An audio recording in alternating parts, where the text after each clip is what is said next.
Now can you hear me? All right. So the chair lady is on her way. She asked me to go ahead and get started. Welcome to the Budget and Finance Committee meeting. Today is May the 14th, 2018. It is just a little bit after 4. We have a quorum. So there has been a request to see if we can take a bill out of order, RS 2018-1192. The sheriff is here. Sheriff Hall is here. Do I see any objection to accommodating? Seeing none, then we are on RS 2018-1192.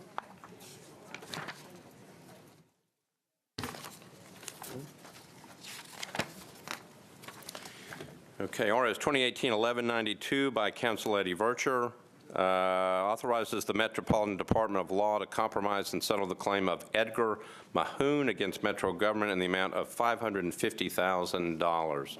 For purposes of discussion, do I have a motion? Motion and a second. So, questions from the Budget Committee? Would you all like to hear from Sheriff Hall? Okay. Sheriff Hall, if you would go to that back microphone. You are recognized.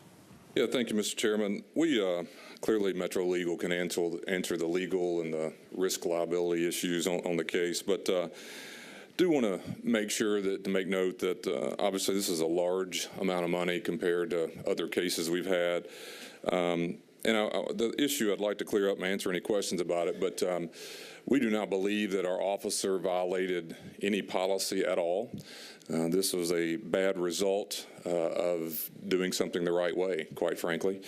And he has remained with us without discipline and continues to do a very good job. But in this circumstances, clearly it was a tragic ending to a use of force. And so usually ask questions about discipline. We have reviewed this many times and reviewed and interviewed inmates and other folks involved, and we believe he followed the policy as directed. So with that, that's really why he wasn't disciplined, and the rest of it or any other questions I'll be happy to answer as well, but legal can handle, why is it best to settle versus go to court. Okay. Thank you, Sheriff. Councilman Cooper. Thank you, Mr. Chairman, and thank you, Sheriff, for being here. And I usually wait for Councilman Pulley to ask all the hard questions in this matter. But I did want to ask you one question. Is this a bad precedent for your department? I know you all work hard and under difficult circumstances, but I could see that being a cause for concern, that whether it's just a bad precedent.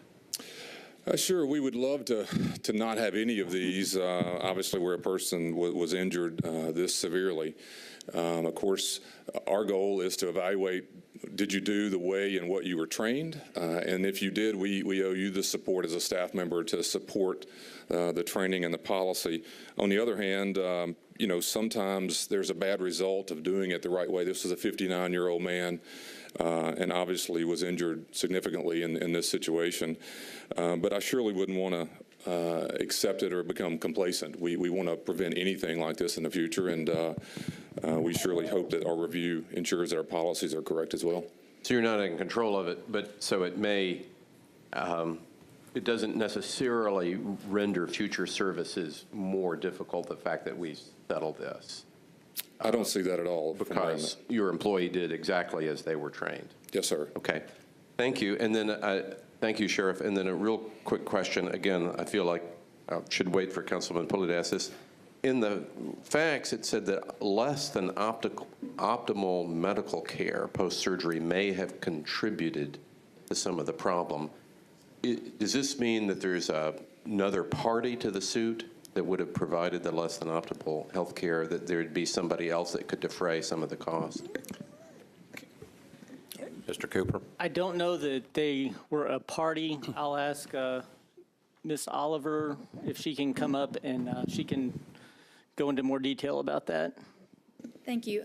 Councilman Cooper, there was another party. I don't know sort of how in-depth everyone's knowledge is about the medical care provided at the jail. It's a contractor, Correct Care Solutions. They have an on-site staff that makes medical decisions for us. They are also a party to the suit. because they are a private entity, the the financial details of their settlement are confidential and not subject to disclosure, but they have contributed to the settlement in an amount as well, on top of the $550 that we're talking about today. Councilman? Okay. Councilman Pulley? Thank you, Mr. Chair. Sheriff Hall, I have a couple of questions for you. When I look at the analysis, there's a little bit of a gap, and you were asked about precedent here, and it looks to me like, based on what I know about this situation, it appears as though you had a guard and Mr. Mahoon who were alone with one another when the lion's share of this happened. Is that correct? Yes, sir. So in your investigation, what did you do to determine what the facts are and what happened during that time period before the other guards arrived? Yeah, we interviewed, obviously, Mr. Mahoon. We interviewed the officer involved, other inmates who had direct eye contact with what went on, and they all support, by the way, the officer's position. You know, if you read the analysis, there was a point in time where a command was given, it wasn't followed, and then there's a level of force, and our continuum of force, the officer used that appropriately. Clearly, there's a time where they hit the ground, and that's, you know, potentially where injury occurs. By the time the other two officers arrive, the man has a cut on his thumb. In an event like this, because we're inside a facility, there is a nurse present virtually this entire time.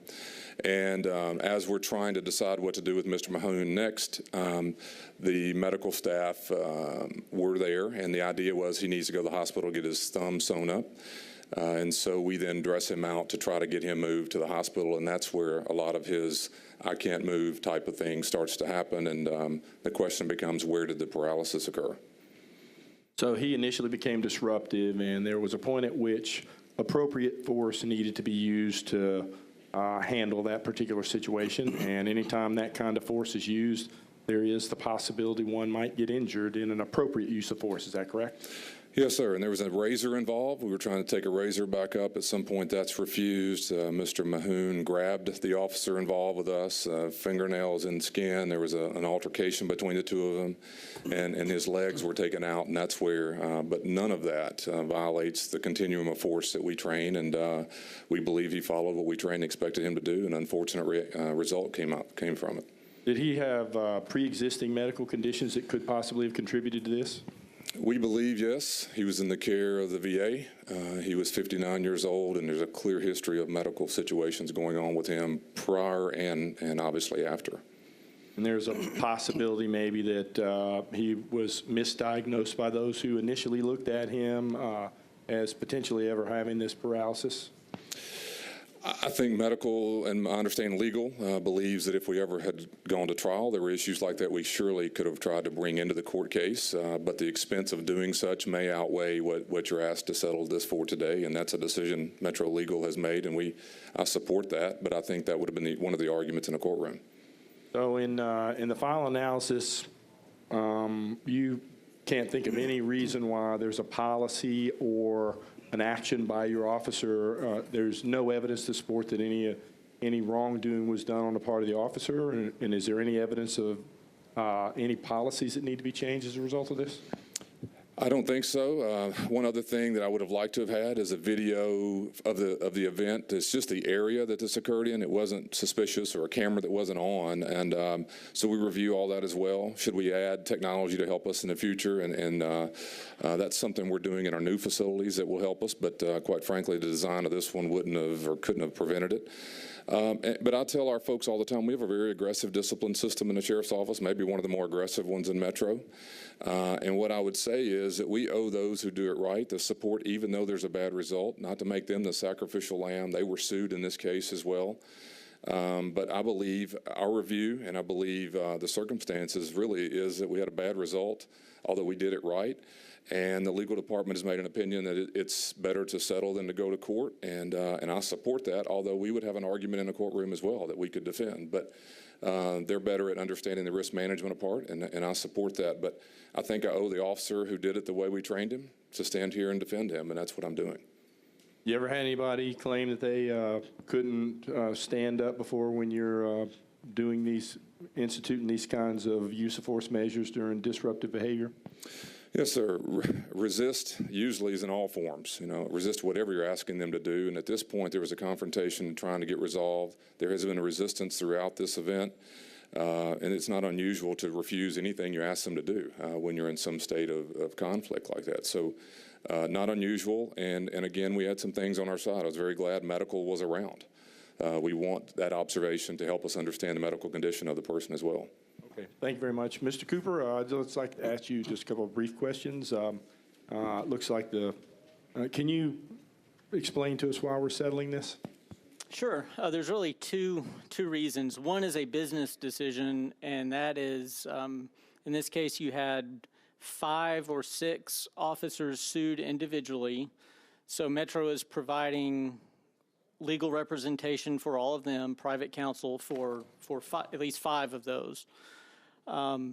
Experts, so by the time you add the cost of outside counsel and experts, you're looking at about $500,000 going through trial.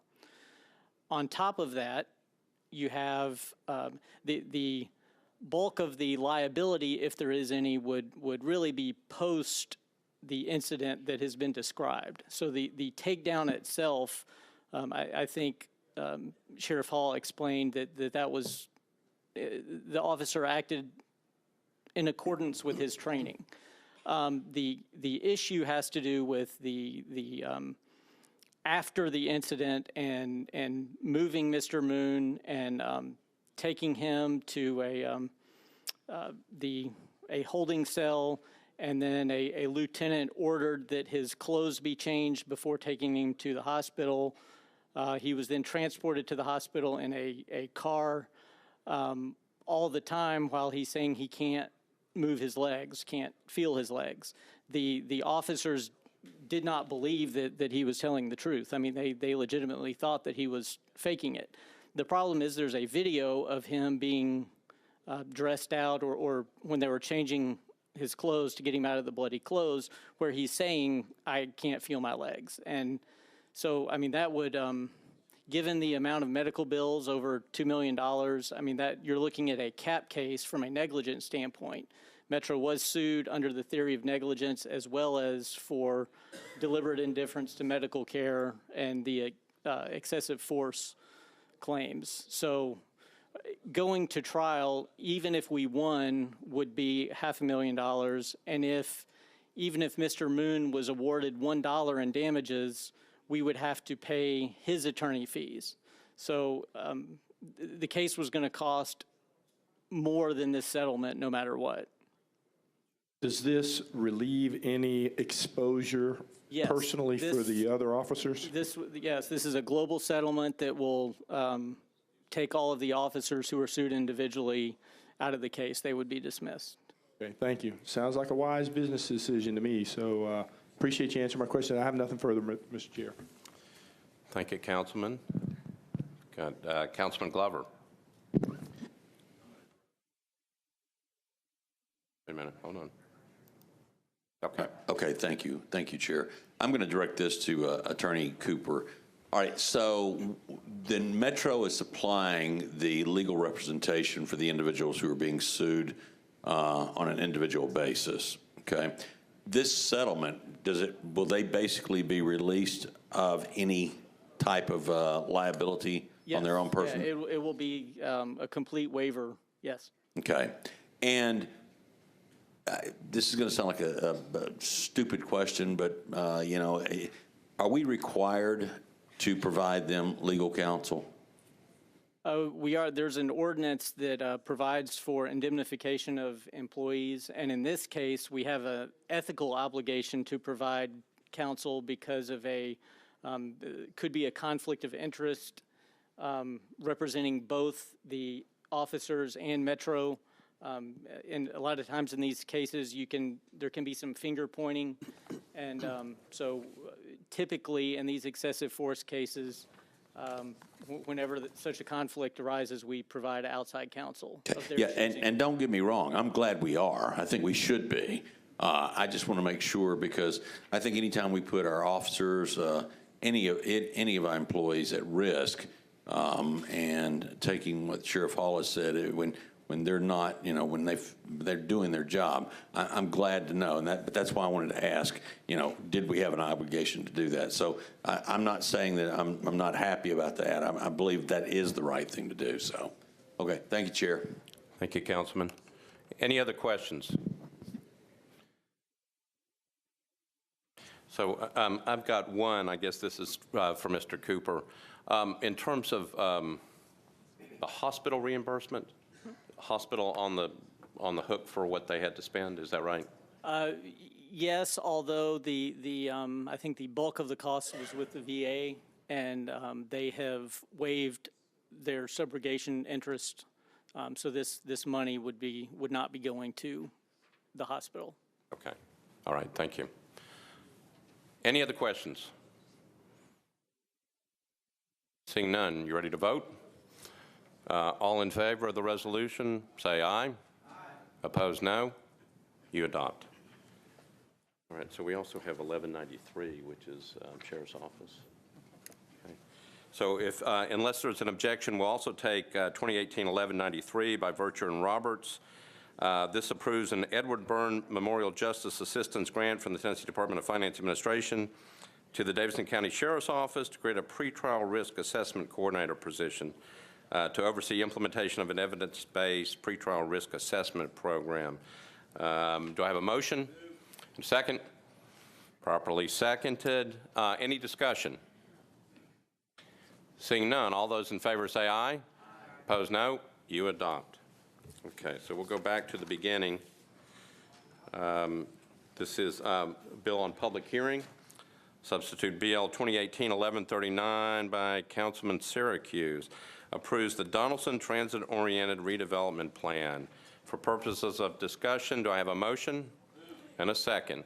Properly seconded. I'll go to Councilman Syracuse. Any comments before we start?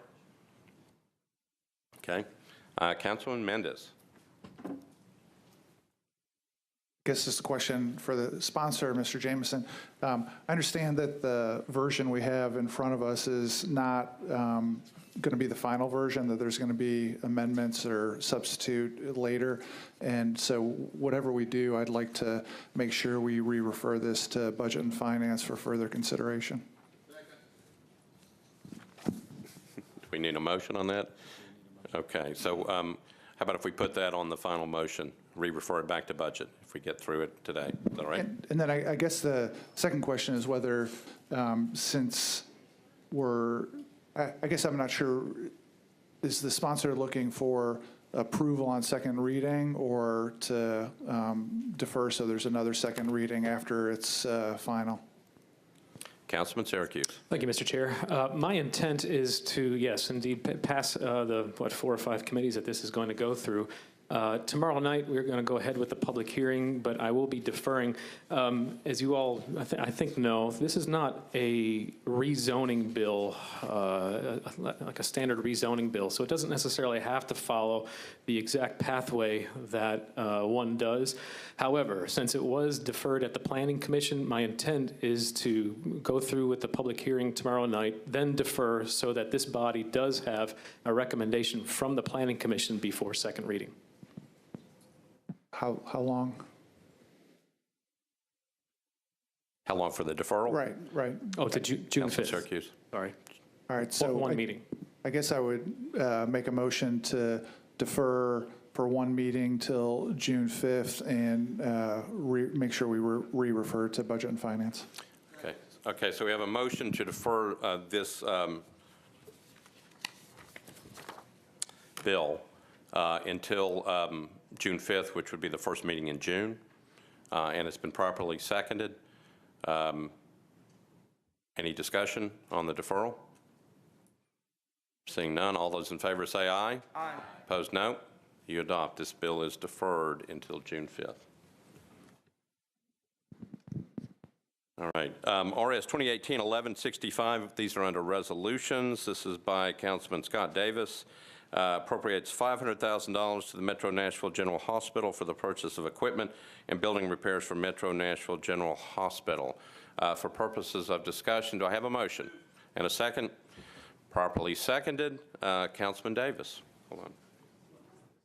Thank you, Mr. Chair. The hospital has many needs, and I appreciate the administration giving it the attention that's needed. We're going to look at some other funding sources, and after the budget, maybe look at some other things. Definitely, I support Dr. Webb, and we need to extend this contract.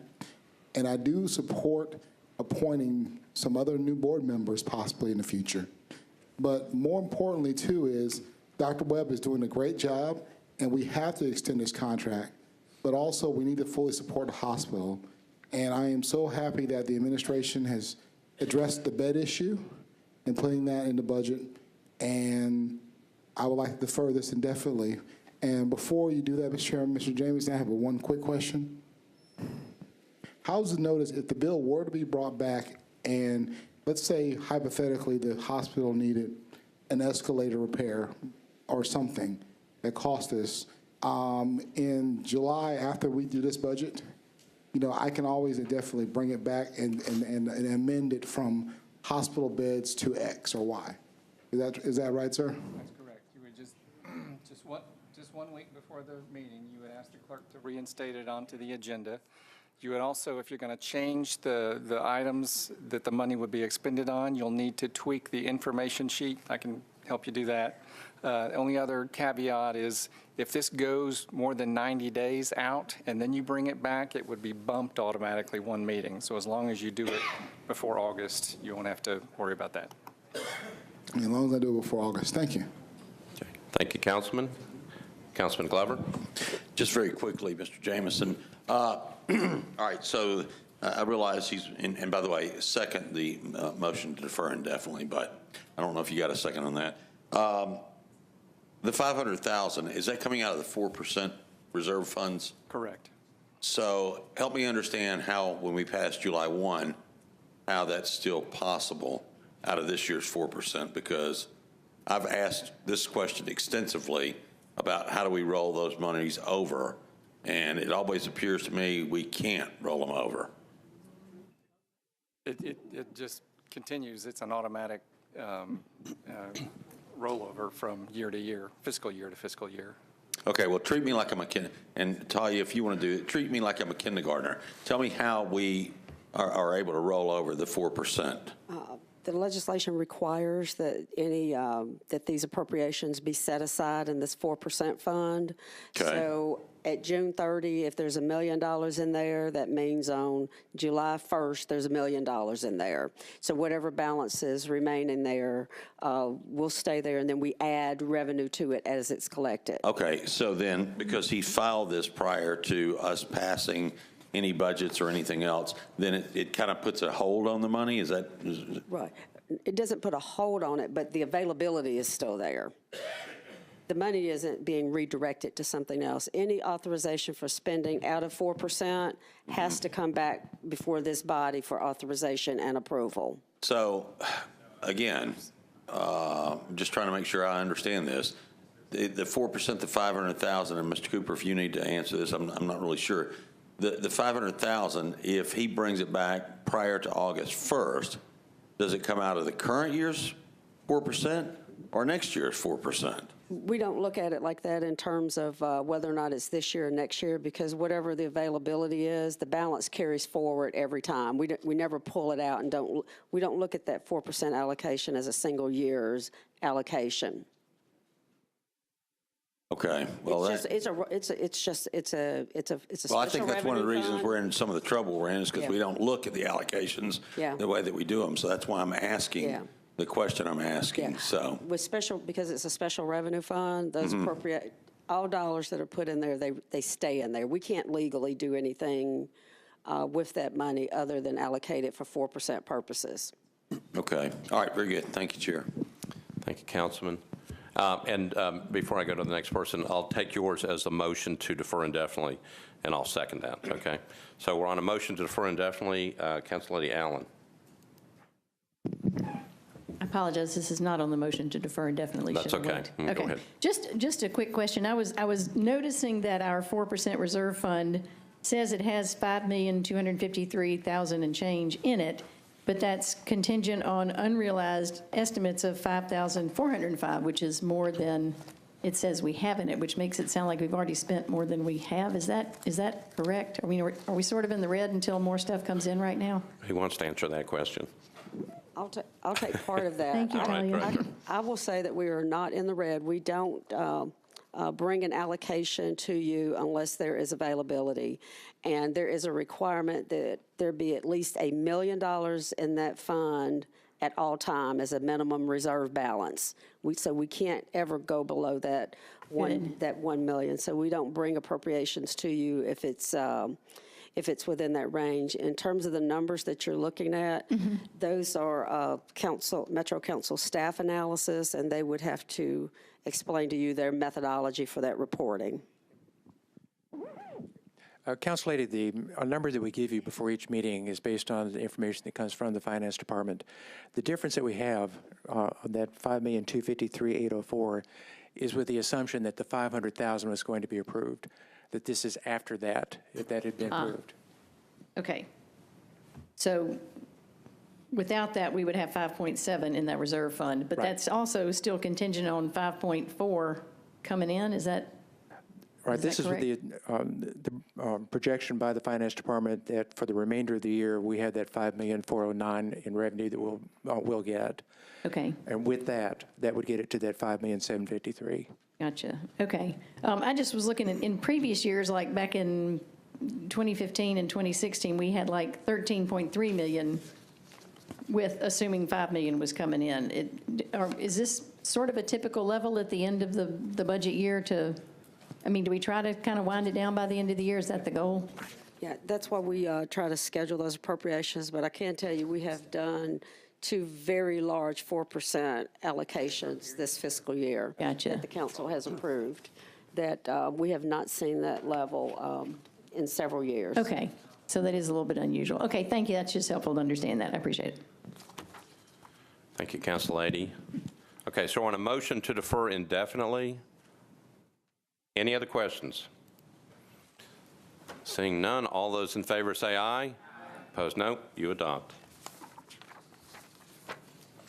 RS 2018-1187 by Council Lady Vercher authorizes the Metro Department of Water and Sewer to enter into a memorandum of understanding with the Davidson County Soil Conservation District.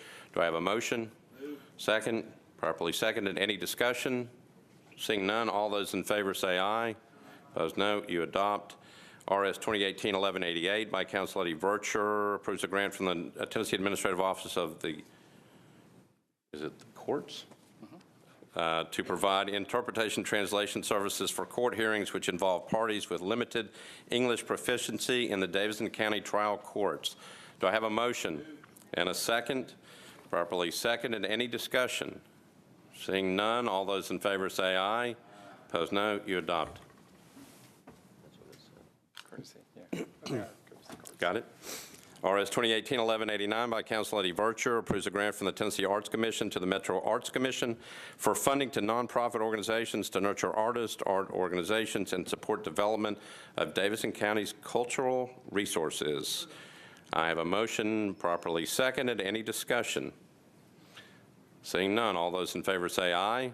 Opposed, no. You adopt. RS 2018-1190 by Council Lady Vercher approves a grant from the Tennessee Department of Human Services to the Davidson County Juvenile Court to establish and enforce federal and state mandated child support program guidelines for children born out of wedlock. Do I have a motion? And a second? Properly seconded. Any discussion? Seeing none, all those in favor say aye. Opposed, no. You adopt. RS 2018-1191 by Council Lady Vercher approves a grant from the Tennessee Department of Finance Administration to the Office of Family Safety for a Family Justice Center navigator position. Do I have a motion? Motion? Good. Motion and a second. Any discussion? Seeing none, all those in favor say aye. Opposed, no. You adopt.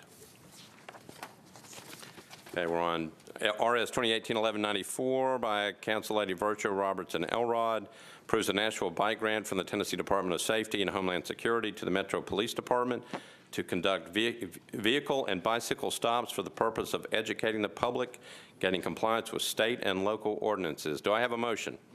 And a second, properly seconded. Any discussion? Seeing none, all those in favor say aye. Opposed, no. You adopt. RS 2018-1195 by Council Lady Vircher and Roberts approves the Governor's Highway Safety Grant from the Tennessee Department of Safety and Homeland Security to the Metro Police Department for the continuance of the Enhanced DUI Enforcement Initiative to reduce traffic fatalities attributed to impaired drivers. Do I have a motion? Second, properly seconded. Any discussion? Council Lady Allen. Thank you. Just one quick question. We were somewhere and heard statistics saying that DUIs are actually down because so many people are now grabbing Uber and Lyft. Is there anyone that can address whether we may be adjusting that enhanced enforcement downward in the future? Have an individual who can do that.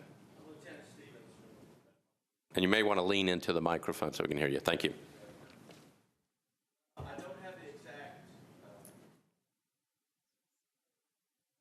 Hold on.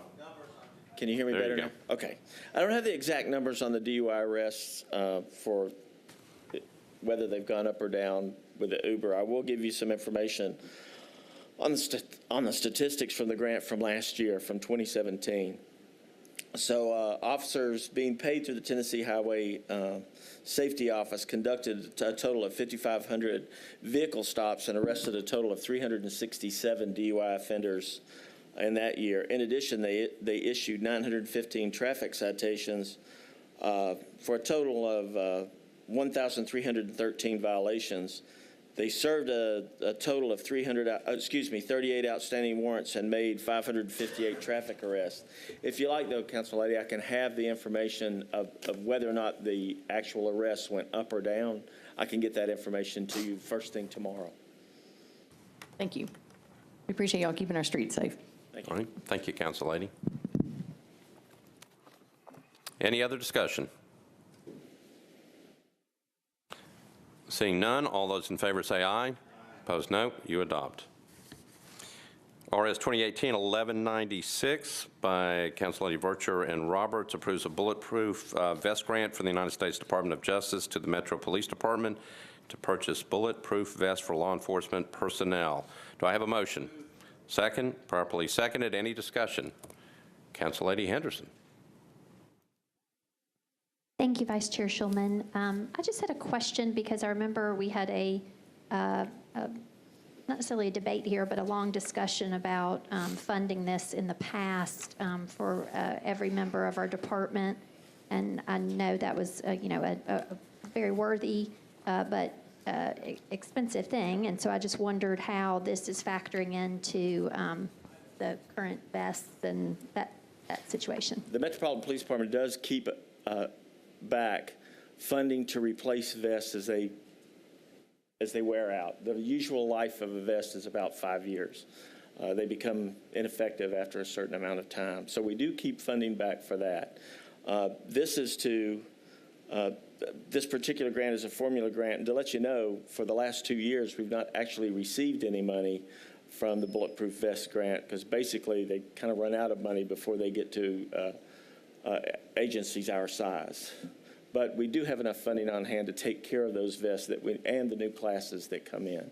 This would be a definite help, though, and it's only a 50% grant.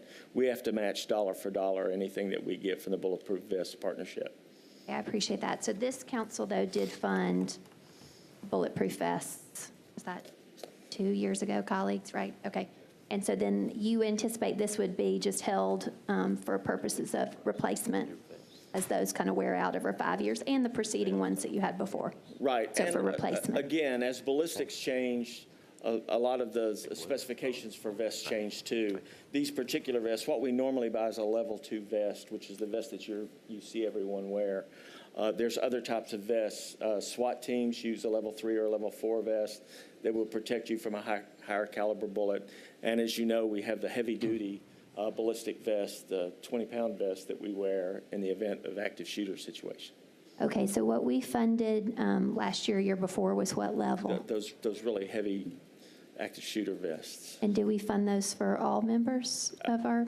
Everyone has been issued those vests, yes, ma'am. Okay, so everyone has a level 4 vest? No, I'm not sure what level that particular one, that is a very specific vest that's specifically designed to be worn during active shooter type situation. We can also wear them anytime, but specifically they were designed to give officers extra protection during active shooter situations, which we all know that we've been encountering more. Understood, yes, absolutely. And then, so the officers also then have just a typical standard issue level 2? Level 2 vest, yes, ma'am. Okay.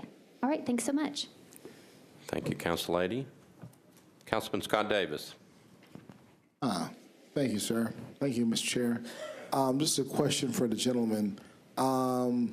Maybe seem a little different or weird, but, you know, I am a dog owner, and do we provide vests for the canine units through this fund also? Can we?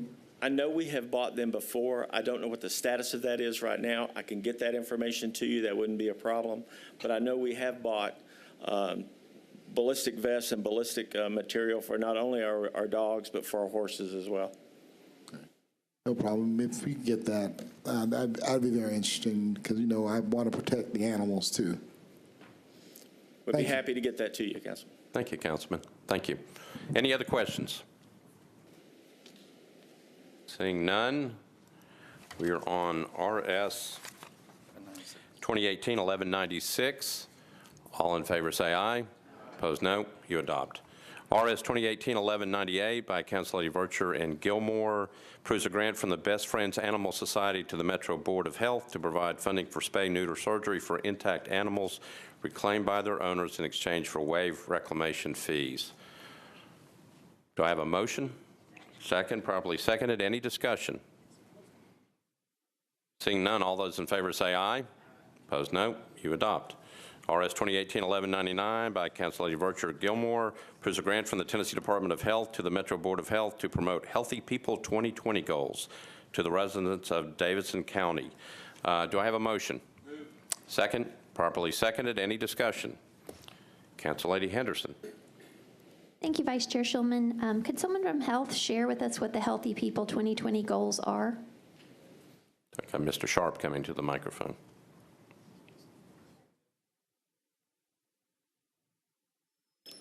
Just Thank sort you, of Mr. Chairman. Members, I'm Tom Sharp from the in a Health nutshell, Mr. Sharp, just Those are, they're national standards. They're basically, they look at all manner of things. They look at diabetes, they look at hypertension, they look at heart disease, they look at all kinds of things.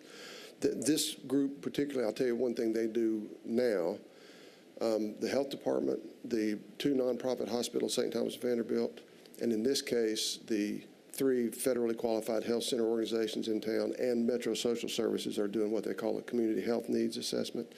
That helps you derive the community health improvement plan, which are very discrete levels of work that you assign to try to get to improvements in all sorts of areas. Some of them are mental health, some of them it can be behavioral health, they can be environmental health, all sorts of things.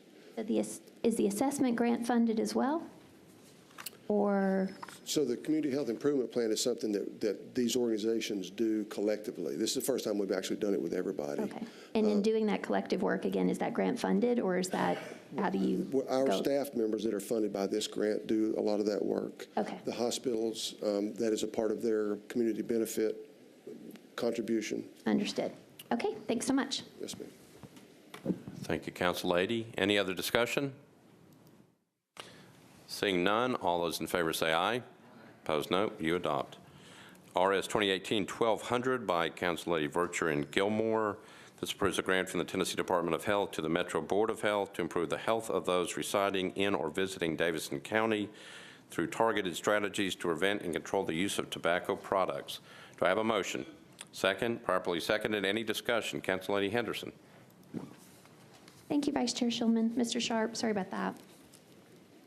Yes, ma'am. It's come to my attention of late, just reading and speaking with folks in the community that are folks focused on pediatric health have a lot of concerns about young people vaping. Yes, we do. So I just wondered to what extent this says tobacco products. I know that that's a liquid nicotine product. Can you speak to whether or not these grant funds can be used to address that issue? They may. This is tobacco settlement money. This comes from the Tobacco Master Settlement Agreement that started in 1998. We do it, the focus that the state required of the grant recipients in this particular instance had to do with secondhand tobacco smoke. So for this one, we don't do a lot of e-cigarette stuff with this one, although I share your concern. We very much do. I appreciate that. Could you follow up with me after just to let me know if there's anything that you all are doing in particular in that space aside from this grant as it relates to the young people and vaping? So that's an aside, but if you could follow up with me on that. I'd be happy to. Okay, thank you. Thank you, Council Lady. Mr. Sharp, you may want to stay at the microphone, just because there's some more resolutions coming your way. Have a bunch. All right. Any other discussion on this one? We are on RS 2018-1200. Seeing no further discussion, all in favor say aye. Opposed, no. You adopt. RS 2018-1201 by Council Lady Vercher and Gilmore approves a grant from the Tennessee Department of Health to the Metro Board of Health to provide oral disease prevention services for school children in grades K through 8 in qualifying public schools. Do I have a motion? Mr. Glover? There's a motion. Properly seconded. Any discussion? Seeing none, all those in favor say aye. Opposed, no. You adopt. RS 2018-1202 by Council Lady Vercher and Gilmore approves a grant from the Tennessee Department of Health to the Metro Board of Health to provide comprehensive care coordination services to eligible children with special health care needs. Do I have a motion? Motion and a second, properly seconded. Any discussion? Seeing none, all those in favor say aye. Opposed, no. You adopt. RS 2018-1203 by Council Lady Vercher and Gilmore approves a contract for services between the Metro Board of Health and the Tennessee Department of Health to provide prenatal presumptive eligibility expansion program enrollment assistance with TennCare and Cover Kids applications. Do I have a motion? Motion and a properly seconded. Any discussion? Seeing none, all those in favor say aye. Opposed, no. You adopt. RS 2018-1204 by Council Lady Vercher and Gilmore approves a contract between the Metro Board of Health and the Tennessee Department of Health to provide for the administering of environmental health programs. Do I have a motion? And properly seconded. Any discussion? Seeing none, all those in favor say aye. Opposed, no. You adopt. Mr. Sharp, thank you. You can sit down now. I should stand here more often. Yeah, I know. It worked when you just stood there. RS 2018-1208 by Councilman Syracuse, Vercher, and Roten approves a grant from the Friends of Two Rivers Mansion to the Metro Parks and Recreation Department to provide funding for one employee salary at Two Rivers Mansion. Do I have a motion? Properly moved and seconded. Discussion, Council Lady Henderson. Thank you, Vice Chair Shulman. This question is for Parks. I guess the matter of Friends grant-funded staff positions for our parks has come up in our Parks Committee of late. And of course, we greatly appreciate our Friends groups and them, supplementing the good work that's happening in our parks. I just wanted to ask Mr. Hester, I see that we've got a match here. And can you just speak to this position as it relates to benefits and so forth, if there are any benefits associated with this position? This position was not created by the grant. This position was in our budget. The grant simply took part of that salary. If that grant ceased to exist, it just rolls back into our budget. So the benefit question is not an issue on this one. Okay, so this is an budgeted position. This is a budgeted position. Yes, ma'am. And then the grant funding then does what for purposes of this budgeted position? It pays part of the salary, which allows us to save money, basically. Okay. And is the paid, I guess the position then is a position that does indeed have benefits, and it's just supplementing that budgeted position? It's a budgeted position. It's a 40-hour position. 19 hours of that position is paid out of that grant. Understood. If that grant ceased to exist, then our budget will take over all of it. So the benefits are tied to the budgeted side, not to the grant side. Appreciate that. Thank you for the clarification. Yes, ma'am. So other discussion? So one question for me, I think Councilman Henderson was trying to get to this point. I know that we had a similar issue with the Conservancy. So did you just explain what the difference was in this? Is because part of this is funded through the Parks Department? The other positions were created by the Friends Group, by the grant. The entire position was created by the grant. And then Metro is paying the benefits for that grant-created position. This position is a budgeted position that is supplemented by the grant. And if the grant ceases to exist, then we will simply take it in as part of our budget. It'll become a totally funded, budgeted position. All right, so that's the difference between Whether at least those two. Whether it's created or not created is the key. Okay. All right. Any other questions on this one? Seeing none, all those in favor of RS 2018-1208, say aye. Aye. Opposed, no. You adopt. So we have, can we take the next two together? Yeah, Christmas in June. Is that okay? So unless there's an objection, we're going to take the next two together.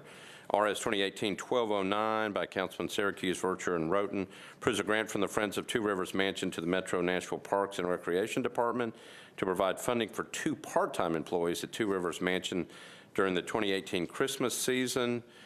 And RS 2018-1210 approves a grant from the Friends of Two Rivers Mansion to the Metro Parks and Recreation Department to provide funding for 2 part-time employees to conduct historic tours at Two Rivers Mansion during June, July, and August of 2018. Could I have a motion on both? And a second. Any discussion on these two? Seeing none, we've got 2 resolutions in front of us. All in favor say aye. Aye. Opposed, no. You adopt both resolutions. This is, now we're ready for RS 2018-1214 by Councilor Vercher. Calls the Metro Board of Equalization into regular session beginning June 1st, 2018, and special session beginning June 25th, 2018. Do I have a motion? Got a motion and it's properly seconded. Any discussion? Seeing none, all those in favor say aye. Opposed, no. You adopt. RS 2018-1215 by Councilor Vercher approves the appointment of hearing officers by the Metro Board of Equalization to conduct preliminary hearings and to make investigations regarding complaints before the board. Do I have a motion? So moved and seconded. Any discussion? Councilor Allen. Just a general question. Since part of our whole budget dilemma is related to not having as much revenue as we used to have, is there any information, I guess, with regard to qualifications of the people who are the hearing officers and the Board of Equalization? Are they vetted with regard to their experience in real estate appraisal? Want to hear from the property assessor? Councilor Wilhoit. Yes. Director Wilhoit, sorry. You're recognized. Thank you, council members. Yes, in reference to the criteria as set forth in your charter or in your Tennessee codes, it says that the hearing officers must reside in Davidson County, and they must be a licensed certified general or either residential realtor. It was a time when we would allow for just appraisers, but because of the difficulties of obtaining appraisers in order to be hearing officers to the Metro Board of Equalization, which, by the way, is an independent board, the state allowed for the use of realtors. Councilor Allen? Thank you. Answer your question? Okay. Councilman Sledge? Thank you, and I appreciate you letting me talk. I'm not on the committee. I had a follow-up question to the property assessor, and maybe I need a question first just about these appointments. Are these the same appointments as who've been currently sitting? I don't know if people are different, people are the same. No, these are not the same appointments. What happened is before the prior Metro Board of Equalization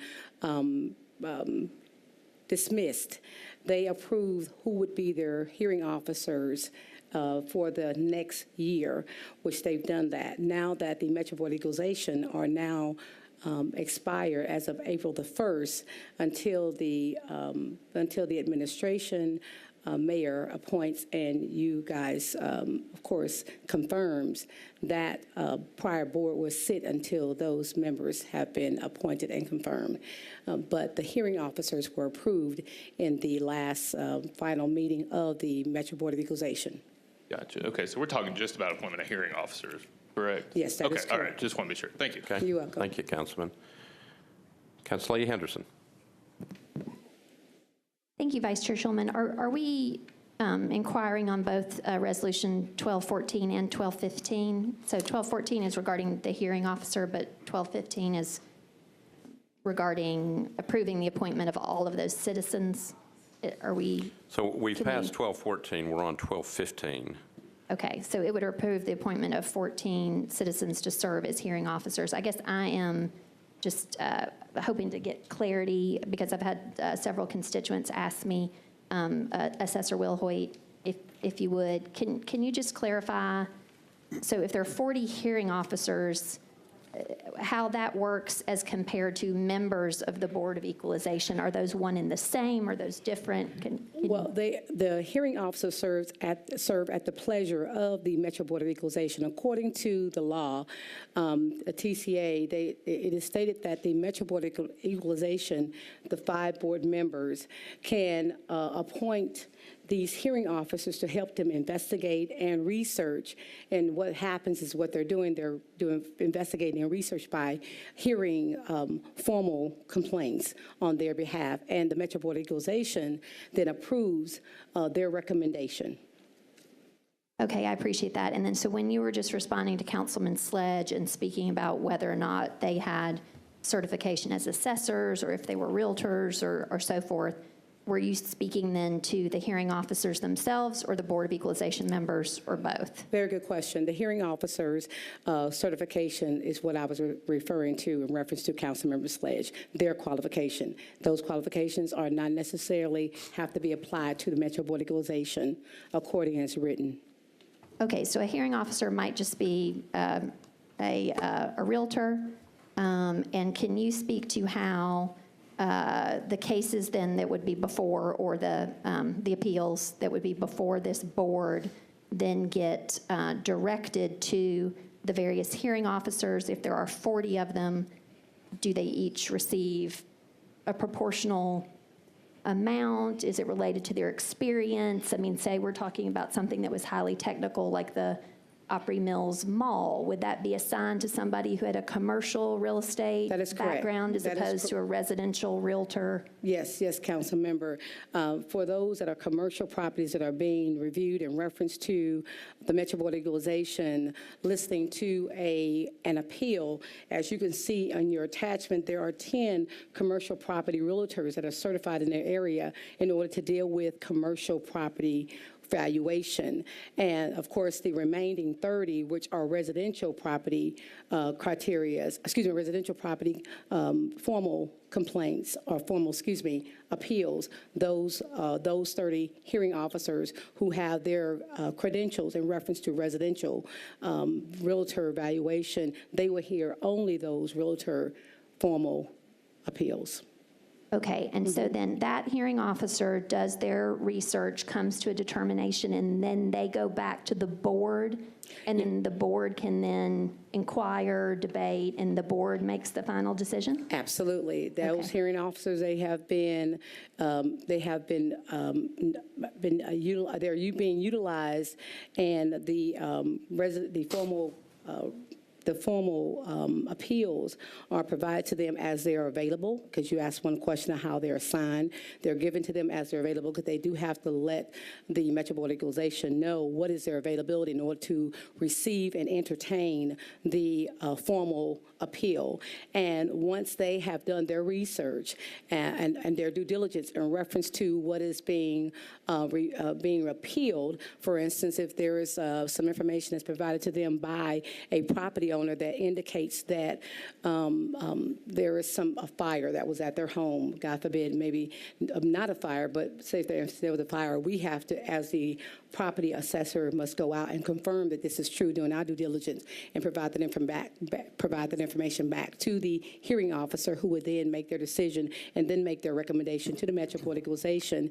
And so that I'm going to clarify here, they don't necessarily approve their recommendation, they could deny their recommendation. Okay, so the hearing officer coordinates with your staff to make on any inquiries or any determinations that needs to be made, and then do they have a particular template or something that they, or just, you know, a checklist, or, I mean, they are giving as hearing officer certain instruction, they coordinate with your staff, they make their determination, and then that determination is affirmed or debated by the Board of Equalization? Well, the only coordination with our staff is in reference to us assisting in setting up the formal appeal for the timeline.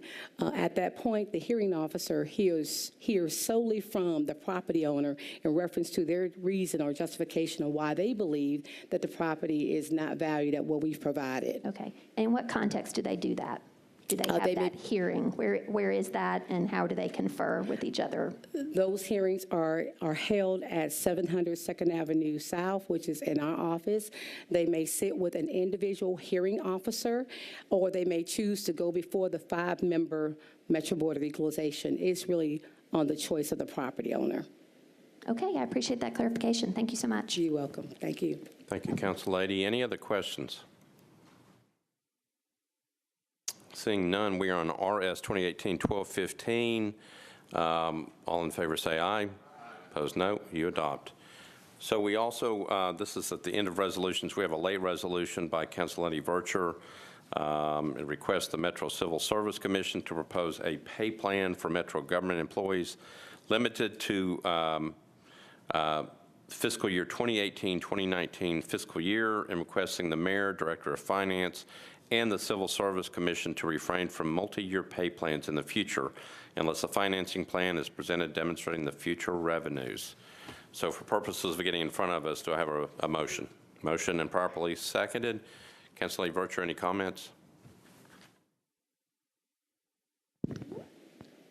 Thank you so much, Chair. No, I mean, the caption itself speaks for the intent of the legislation. And many in this chamber understand the dynamics that we're under as it relates to the constraint of the budget, and you've been receiving those emails. This legislation simply is a responsible piece of legislation, and it will aid in future planning as moving forward in the budgetary process. Thank you, Chair. Thank you, Madam Chair. Councilman Mendez. Thanks. So this is late filed, and we don't have an analysis for it. I appreciate where our Budget and Finance Chair is coming from on this, but unless there's a time urgency, I would suggest that, or ask the sponsor if she would like to defer it so we can have it put on the next meeting and get an analysis. Because, I mean, while it's turning out to not be good this year that we passed a 3-year pay plan by resolution, I'm not sure whether that means in all circumstances that's always bad. I just don't know. And so that's my request, is the sponsors to consider deferring this unless there's a time urgency that I'm not aware of. So, Councilman, let me direct you over to Mr. Cooper, John Cooper. Civil Service Commission meets, and let them address your time frame, and then I'll go back to the chair. Thank you. The Civil Service Commission met last week and decided to delay taking any action on the pay plan until May 30th. So they will be meeting before the next council meeting. And so I think the intent was to get this resolution to them before they meet on the 30th. And I skimmed it earlier today, but so the resolution would just say, in a non-binding way, the council is asking the Civil Service Commission to give us, for all future pay plans, have it be 1 year only?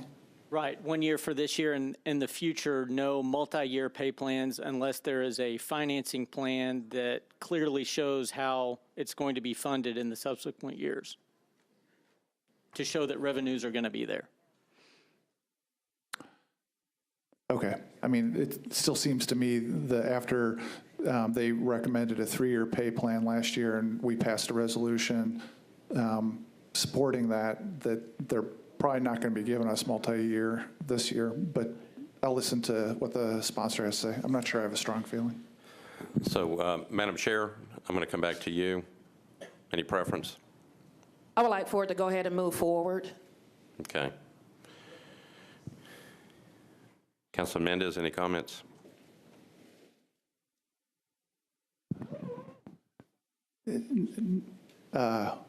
No. I mean, they're not going to give us more than one after we blew off, apparently, the 3-year one we passed a year ago by resolution. So it seems unlikely we'll get more than 1 year, but that's fine. All right. Councilman Glover? Thank you, Chair. I'm going to support this because we're kind of in a predicament now, as I think everybody here on the floor understands, whether it was an actual promise, a perceived promise, et cetera. We have an obligation. Now, I realize the administration's position on it. I realize my position on it as far as what we do. But I think this is wise, given the fact that we are in the financial predicament we're in right now, that we go ahead and do this. And Mr. Cooper, Attorney Cooper, let me just ask you, by the meeting prior to May 30th, what exactly is expected to be accomplished at that point, given that we'd already, I mean, are they planning to overturn what we did last year, or are they planning to go ahead and acknowledge it, or kind of what's the expectations, please? The proposal that has been presented to the Civil Service Commission in order to meet the revenues in the budget is that they terminate the last year of the pay plan and make the second year of the pay plan a 1-year pay plan that has the increments and a 2.5% open range raise.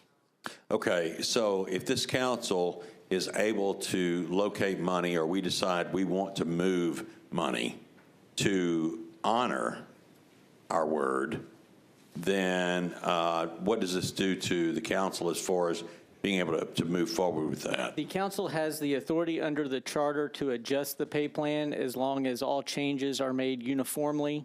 So they have to be across the board, treating all classes the same. So the council could do, you can do percentage increases across the board. You just can't single out particular classes of employees. So let me make sure I try to understand this. If we wanted to honor the 3% COLA for all employees, does that change anything in the language with regards to the way the open range is written with the 2.5?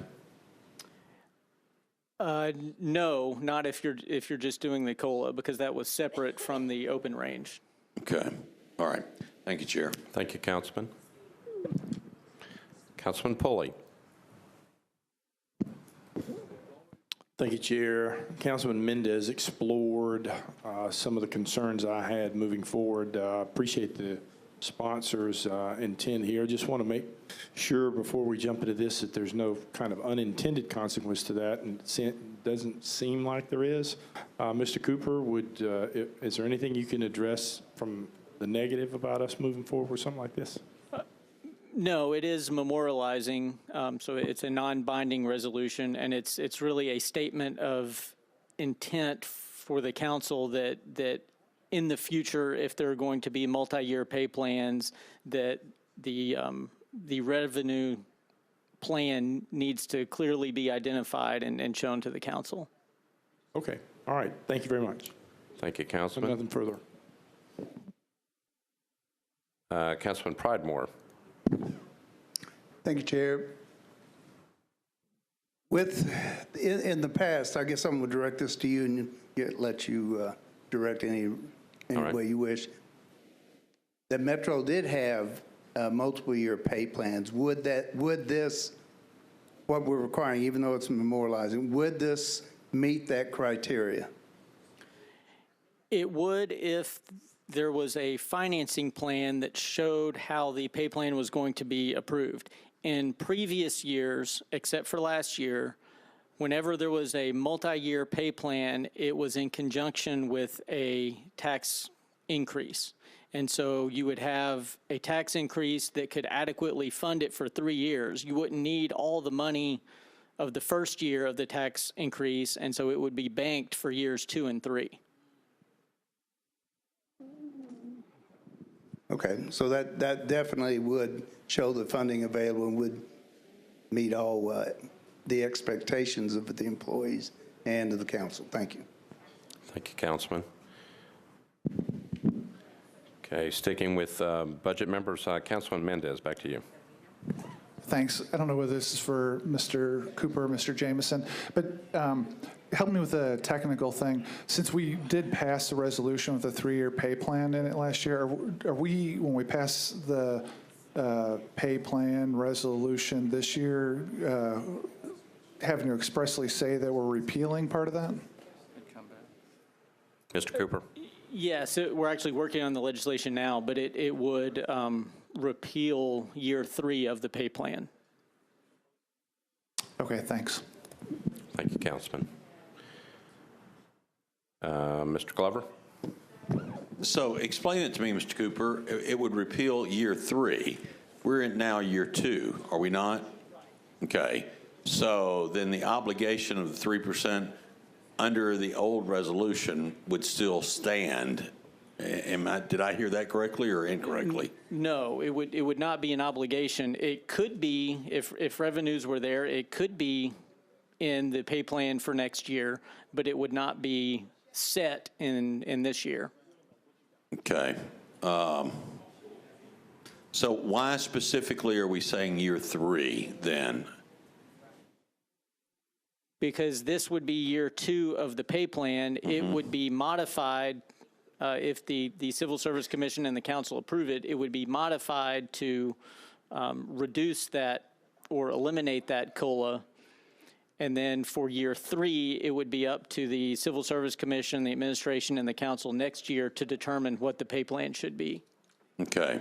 So I guess, Chair, I'm just going to reconfirm, and Mr. Jameson, Mr. Cooper, whoever wants to answer this. In the event we are able to locate monies in order to accommodate 3% COLA, whatever action they take prior to May 30th will not eliminate that opportunity. That's correct.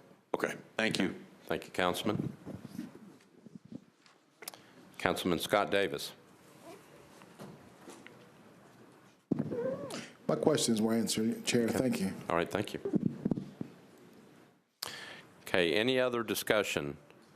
We are on the late resolution by Council Lady Versa regarding requesting the Metro Civil Service Commission to propose the pay plan, refrain from making a multi-year pay plans.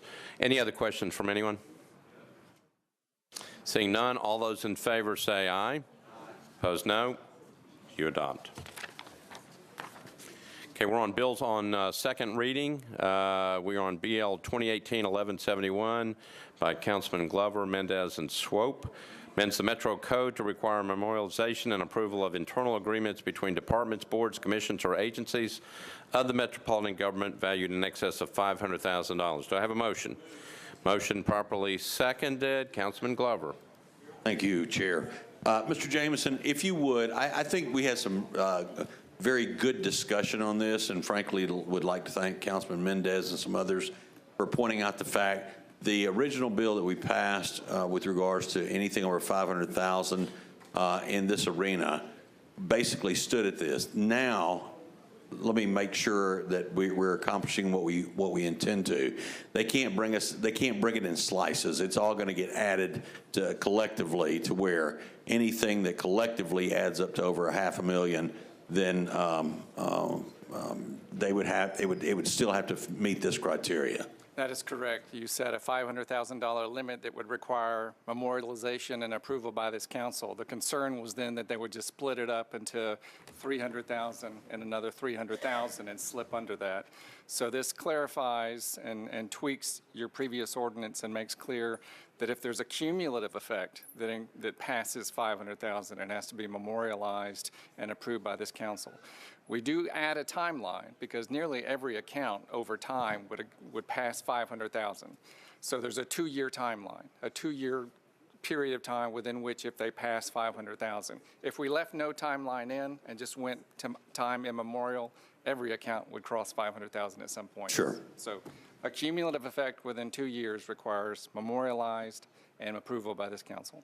Okay, so this does not, so let me ask this question because just trying to think ahead. So if something is begun next year during the final year of this council's term, and then it moves to the following year under a new council, will that 2-year still run? Right, it's 2 calendar years. 2 calendar years no matter what. Okay, all right, thank you, Chair. Thank you, Councilman Glover. Any other discussion? Seeing none, all those in favor say aye. Opposed, no. You adopt. BL 2018-1172 by Council Lady Hurt and Syracuse amends the Metro Code to set requirements for the Event and Marketing Fund Committee and to require annual financial statements. Do I have a motion? And a second, properly seconded. Any discussion? Council Lady Henderson. Thank you, Chair Shulman. I had just read the analysis on this, and I wondered, the hotel occupancy privilege tax at present, so is this $2.50 on top of what we have currently, or can you just put that in context? I did not understand from the analysis comparatively to what we have now. What? Mr. Jameson. Sorry, the $2.50 is set forth within the charter. Any amount over $2 goes to this special events fund. Okay. That 50 cents then goes into a fund that is for purposes of marketing special events. That is set up by a committee. The charter essentially stops there and just refers to this nebulous committee. The state legislation that the code is furthering specifies how the committee is composed, 1 member from this type of organization and so forth. All this does is take that state legislation and put it into the code so it's clear how and what the committee is composed of and their annual reporting requirement. Okay, I appreciate that. And then is that then, it's the committee's charge then to determine how that money is spent for purposes of marketing those events? That is correct. But also, event and marketing fund, so is it not then solely to marketing efforts, or do these funds go to anything other than marketing? So I know we've had a lot of conversation around special events downtown and the extra costs that we incur as the metro government. So I just wanted to understand, event and marketing. I just wondered, beyond marketing, what does that fund get dispersed for? Right. I'm not fluent in exactly how they've spent their money in terms of events versus marketing. The committee is responsible for determining the types of events that should qualify for this additional funding for purposes of marketing. There are some that have been determined not to have, for lack of a better term, a sufficient nexus to Nashville. They just come here from other cities, they set up their tents, and then they move on. They don't hire locally. They don't have a local flavor, if you will. And this committee determines that they're not appropriate recipients of this type of funding. And this legislation really has nothing to do with the method by which those events are judged worthy or not. It simply clarifies how the committee is composed. Okay, I appreciate that. I guess I will just mention that does dovetail somewhat to my question to Mr. Kelsey in the mayor's office budget hearing, just kind of understanding the structure through which those determinations, like what those events that are entitled to police overtime, and likewise, to your point, sort of the nexus of these Nashville events. So I look forward to receiving that, just to understanding that, how this committee is comprised through this legislation, and then us looking as also at kind of how that funding gets dispersed. How would we, Mr. Jameson, find what goes to efforts beyond just marketing? I will check with the CVB and ask if they would provide the council with a written report on how they've applied their rationale. I appreciate that. Thank you so much. Okay, thank you, Council Lady. Mr. Roden, you are ready. You got your microphone in your hand. Thank you, Mr. Vice Chair. Do we know how much is in this account right now? I mean, are we dealing with $50 or are we dealing with $100 million? I mean, do we know? It's substantially more than $50, but I will ask the CVB for the to-the-line amount as of today. Is there any rush on this ordinance? Not that I'm aware of. Could I make a motion to defer it one meeting so we could find out kind of a little more information about this fund and what we're doing with it? Sure, you can always make a motion. I can always make a motion. Thank you, Mr. Vice Chair. I'd like to make a motion to defer this one meeting, please. All right, so I have a motion to defer. Do I have a second? Okay, a motion to defer has been seconded. Any discussion on the deferral motion? Seeing none, all those in favor of deferring one meeting, say aye. Aye. Opposed, no. You adopt.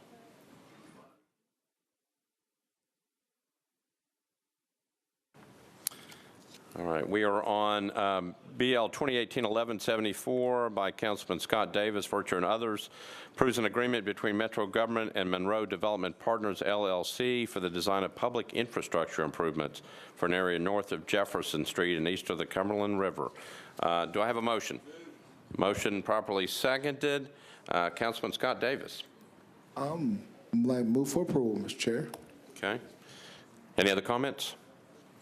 Okay. Mr. Cooper, John Cooper, Councilman Cooper. Thank you, Mr. Chairman. Just responding to the physical note that funds for this project were appropriated as part of the FY18 capital spending plan as per resolution. So these funds are authorized and appropriated, just checking. So how is this, what's the need for this ordinance if this money has already been, is this approving design, specific designs? So who wants to handle that question from the administration? It's approving an agreement with the developer to allow their designer, who's already heavily engaged in the work, to do the design work rather than directly through a Metro contractor. So approving the work through their designer, but there's no expenditure, further expenditure of Metro money. This has already been appropriated and authorized. That's right. Okay. And what part of Metro is approving this work and the designer? Public Works. Public Works is. Okay. And who at Public Works? Not sure I can point you to a specific engineer. I know Public Works is represented here. Okay. Well, I just wanted to make sure that it wasn't a pro forma approval, but that Public Works was actively engaged. They will be. Making sure. You have a representative from Public Works in the back. Public Works, to your question, Councilman, has been actively engaged in this, and our engineering staff will be reviewing the compliance of the engineering development plans. Right, thank you. And you're going to hold it to a very high standard for such a significant project for Nashville. That's correct. That's correct. And quite a few of those standards are actually established in the urban design overlay that is working its way through council as well. Appreciate it. And then the money's already been appropriated for doing this. So it's up to you to hold it to a very high standard for our work. Thank you very much for doing that. Thank you, Councilman. Any other discussion? Seeing none, all those in favor say aye. Opposed, no. You adopt. BL 2018-1175 by Council Lady Virtue and Bedney approves an option to purchase a parcel of property and an agreement to sell a parcel of property with an exchange of associated easements for the development of park property in southeastern Davidson County. Do I have a motion? Motion properly seconded. Any discussion? Seeing none, all those, Councilman Cooper. Thank you. I see public property here. If they would just walk us through the transaction, that would be great, and its value to Nashville.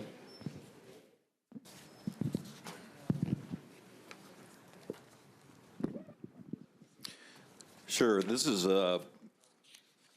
basically two agreements that are coming in together because of the way the funds are being treated for this. But the first is an option to purchase the Clark tract. It's a 64-acre tract on Old Hickory Boulevard, which basically plugs a large hole in the Antioch Park. So the purchase price was determined by appraisal. And then the sister project that goes with this is to sell a portion of 19-acre parcel right there at the beginning of the Antioch Pike. We would turn around and grant Workin, who is the purchaser of the property, a public access from Crossings Boulevard. And the proceeds from the sale of this tract would assist, again, offsetting the Clark tract as well. So has this been master planned or planned, the use? Correct, as part of the park's master plan. And included in plan to play?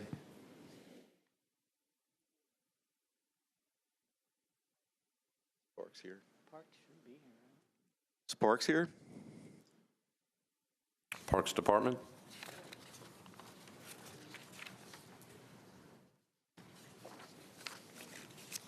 You're recognized. Yes, I'm Cindy Harrison with the Metro Greenways Division of the Parks Department, and this is part of Plan to Play. The overall Southeast Park has been master planned, and this was one, the Clark property was one piece that we have been trying to acquire as was mentioned, in the middle of the property.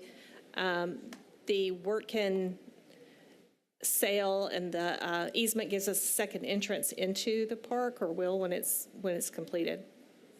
Great, thank you. And this money has been appropriated, has already been authorized and appropriated in a past parks appropriation, so there's not a new effect on the budget, so to speak. That's correct. That is, so that's drawing down the balance. That's correct. And was already appropriated. Okay, thank you. Thank you very much. I appreciate both you and public property. Thank you, Councilman. Councilor Dow. Thank you. I'll be happy to talk with you about this, Councilman Cooper. This legislation is actually part of, as she mentioned, our park, but it's something that we've worked on, I've worked on, along with people from the Joe C. Davis Foundation and Metro Parks, the land bank use, along with our business people out in our area, to acquire this piece of property to provide some continuation to the block of land that we have out in our southeast area. So we'll have a contiguous piece of land there. But I'll be happy to talk with you. I will go sign on to this because I was wondering when this legislation was coming down and was not aware that they've sent it over. But I'll be happy to discuss this with you. But I ask for people to support this plan. Our southeast area, just for those who do not know, is one of the areas that's fastest growing in the city. You've heard me say this before. We have more multifamily apartments and housing than anywhere else in the city, with the exception of downtown. And one of the things we discovered almost 7 years ago is that we're one of the areas that was lacking green space. So we do not have a large public park. And we were able to preserve, under Mayor Dean's administration, 600 acres of land that allowed us to create a block for a regional park in our area.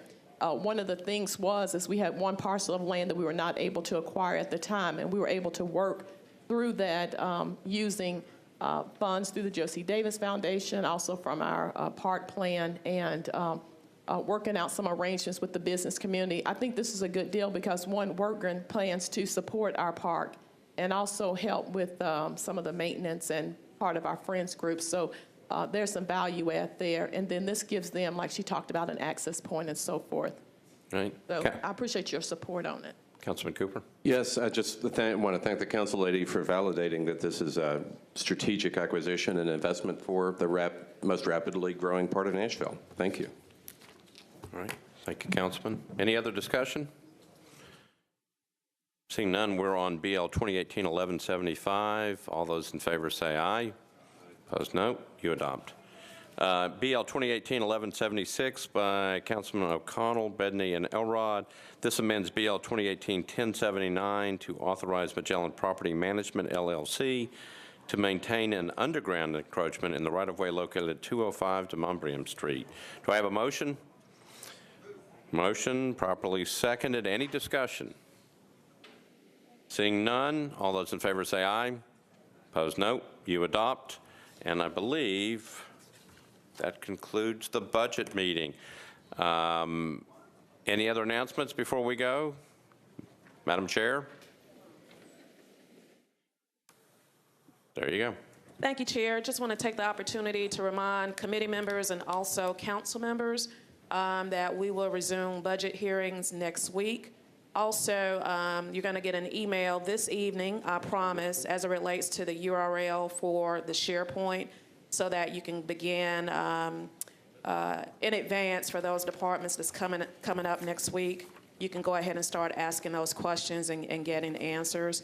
And for the departments where their hearings have already transpired, you can still have those communications and those emails so that can still be shared on the SharePoint as well. Also want to take the opportunity to let you know to mark your calendars for 2 dates. On May 21st, after we conclude those budget hearings, we're going to have another presentation similar to last year as it relates to our debt, our treasurer's report. And then on May 25th, I know some of you will be on vacation because that is the Friday before Memorial Day. We're going to get together at 6 o'clock just to go through the process and see what worked for this year and what didn't work. And that will be recommendations that I will make moving forward to the next business chair. So I just wanted to let you know, for any that want to attend that meeting, it is the Friday before Memorial Day. And I do recognize that, but this is where we are at this point in the business, budgetary cycle. I was about to say business juncture. Also, once budget hearings conclude next week, you will receive a reallocation form. I'm currently working with council staff to get that form compiled so that you can submit that electronically also. And that's pretty much it. Just want to continue to thank everyone for this process and supporting us in this process, Vice Chair Schulman as well. And that's it, Chair. Thank you, Madam Chair. Any other announcements before we go? Seeing none, we are adjourned.